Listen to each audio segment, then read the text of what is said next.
Light ہمیشہ آن رہے تو ہمیں اس چیز کا احساس نہیں ہوتا کہ لائٹ کی اہمیت کیا ہے۔ اسی طرح ایک چھوٹا سا واقعہ میں آپ لوگوں کے ساتھ پیش کرتی ہوں کہ ایک ملازم تھا، اس نے نئی نئی جب جاب پہ گیا، اس نے جوائن کی تو وہاں جو سینئر بندہ تھا وہ اس سے ملا اور اسے کہا کہ مجھے کچھ ایڈوائس کریں۔ اس نے اسے کچھ ایڈوائس کی کہ بیٹا، ہمیشہ سیکھتے رہنا اور ہمیشہ کم بولنا اور ہمیشہ اپنے کام پہ فوکس کرنا۔ اس نے یہ 3 باتیں اسے سمجھا دی۔ وقت گزرتا گیا، وہ لڑکا بہت اچھا تھا، اس نے یہ باتیں اپنے دماغ میں بٹھا لی اور اس نے بہت کام کیا، بہت زیادہ کام کیا۔ اور وہ جو اس کا استاد تھا جس نے اسے یہ باتیں سمجھائی تھی، وہ ریٹائرڈ ہو گیا اور وہ چلا گیا۔ لیکن وہ لڑکا پریشان تھا، میں نے ان 3 باتوں پہ عمل تو بہت زیادہ کیا لیکن مجھے تو ترقی ہی نہیں ملی، میری سیلری بھی نہیں بڑھی۔ جو لوگ مجھ سے بعد میں آئے وہ مجھ سے آگے نکل گئے، ان کو سیلری بھی زیادہ ملی اور ان کی سیلری بڑھتی گئی۔ وہ لڑکا اپنے استاد کے پاس جاتا ہے اور اپنے استاد کو یہ بتاتا ہے کہ میں بہت پریشان ہوں، آپ کی باتوں پہ عمل تو میں نے ہمیشہ کیا۔ تو اس کے استاد نے اسے مشورہ دیا کہ تم ایسا کرو، کچھ دن کی چھٹی لو اور چلے جاؤ، اپنی فیملی کو ٹائم دو۔ وہ سارا ٹائم تو اپنے کام کو دے رہا تھا، اس کی فیملی کو بھی شکوا تھا اس سے کہ وہ اسے ٹائم نہیں دیتا۔ ابھی استاد نے اتنی ہی بات کی تھی کہ وہ لڑکا خوشی سے وہاں سے بھاگا۔ ابھی استاد اسے دوسری بات بولنے والا تھا لیکن اس نے دوسری بات سنی ہی نہ۔ وہ جاتا ہے، چھٹی لیتا ہے اور چلا جاتا ہے، آؤٹنگ کرتا ہے 1 ویک کی۔ لیکن ہوتا کیا ہے، جب وہ 1 ویک بعد واپس آتا ہے تو اس کو بہت زیادہ سیلری اور زیادہ سیلری پہ اس کی سیلری بڑھا دی جاتی ہے اور وہ اور پریشان ہوتا ہے کہ میں جب اتنا کام کر رہا تھا، میں نے کبھی آف نہیں لیا تھا تو میری سیلری اتنی تھی، لیکن اب میری سیلری اتنی زیادہ بڑھا دی گئی ہے اور میں 1 ویک چھٹی کر کے بھی آیا ہوں۔ کیونکہ فیکٹری والوں کو احساس ہوتا ہے کہ یہ بندہ کتنے کام کا ہے، اس کے جانے سے ان کے کتنے کام رک گئے تھے، مشینری خراب ہو گئی تھی، بہت سارے مسئلوں میں وہ پڑ گئے تھے کیونکہ وہ آدمی بہت کام کا تھا۔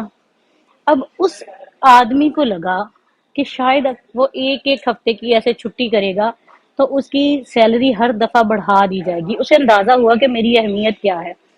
ابھی 1 ماہ نہیں گزرا تھا، وہ پھر ہی 1 ویک کی چھٹی پہ چلا گیا۔ جب دوبارہ آیا چھٹی گزار کے تو اسے سمجھایا گیا کہ چھٹی نہیں کرنی چاہیے اتنی زیادہ، لیکن سیلری اس کی پھر زیادہ کر دی گئی کیونکہ وہ نہیں چاہتے تھے کہ یہ آدمی کہیں جائے۔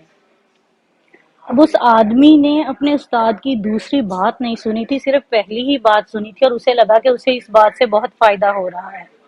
اب کیا ہوتا ہے کہ 2 ماہ گزرتے ہیں تو وہ پھر سے چھٹی پہ چلا جاتا ہے 1 ویک کی، لیکن اس دفعہ جب وہ واپس تیسری دفعہ آتا ہے تو عجیب واقعہ ہوتا ہے کہ جب وہ گیٹ پہ جاتا ہے تو اسے اندر جانے کی اجازت ہی نہیں دی جاتی۔ اسے بتایا جاتا ہے کہ تمہیں جاب سے ختم کر دیا گیا ہے، تم جا سکتے ہو۔ وہ بہت پریشان ہوتا ہے اور وہ بھاگتا ہے اپنے استاد کے پاس۔ جب انہیں جا کے بتاتا ہے کہ یہ بات ہوئی ہے اور میں نے تو آپ کی بات پہ عمل کیا تھا، تو استاد اسے کہتا ہے کہ بیٹا دیکھو، تم نے میری پہلی بات سنی تھی لیکن تم نے دوسری بات نہیں سنی تھی۔ وہ اسے مثال دیتا ہے کہ دیکھو، ہمارے لائٹس آن ہوتے ہیں نا، بلب جب ہمیں ٹیوب لائٹ آن ہوتی ہیں ہمارے کمروں میں تو ہمیں احساس نہیں ہوتا، جب وہ بند ہوتی ہے تو ہمیں اندھیرے کا احساس ہوتا ہے۔ ہم دوبارہ اسے آن کرتے ہیں، وہ ختم ہو جائے تو ہم نئی لگاتے ہیں، لیکن کیا ہوتا ہے جب وہ لائٹ بار بار بند ہونے لگ جائے تو ہم اسے ریپلیس کر لیتے ہیں۔ بالکل اس انسان کی مثال بھی ایسی ہے کہ وہ بار بار جانے لگ گیا، جس کی وجہ سے فیکٹری والے یہ افورڈ نہیں کر سکتے تھے اور انہوں نے ریپلیس کر دیا گیا۔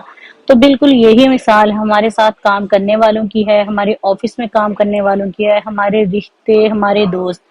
اس سے پہلے کہ کسی کو ہمیں ریپلیس کرنا پڑے تو اس بات کا خیال کرنا چاہیے، اور کسی کو ریپلیس ہونا پڑے کسی رشتے کو، اس سے پہلے ہمیں اس کا بھی خیال کر لینا چاہیے۔ اگر وہ ہمارے ساتھ چلتا ہی جا رہا ہے، اس کا یہ مطلب نہیں ہے کہ وہ جب لائٹ آف ہونے کی طرح آف ہونے لگے تو پھر ہمیں اس کا احساس ہو۔ تو ٹائم سے ہر کام، ہر چیز، ہر انسان کا احساس کریں۔ یہ کہانی ہمیں ایک بہت بڑا سبق دیتی ہے۔ بہت شکریہ۔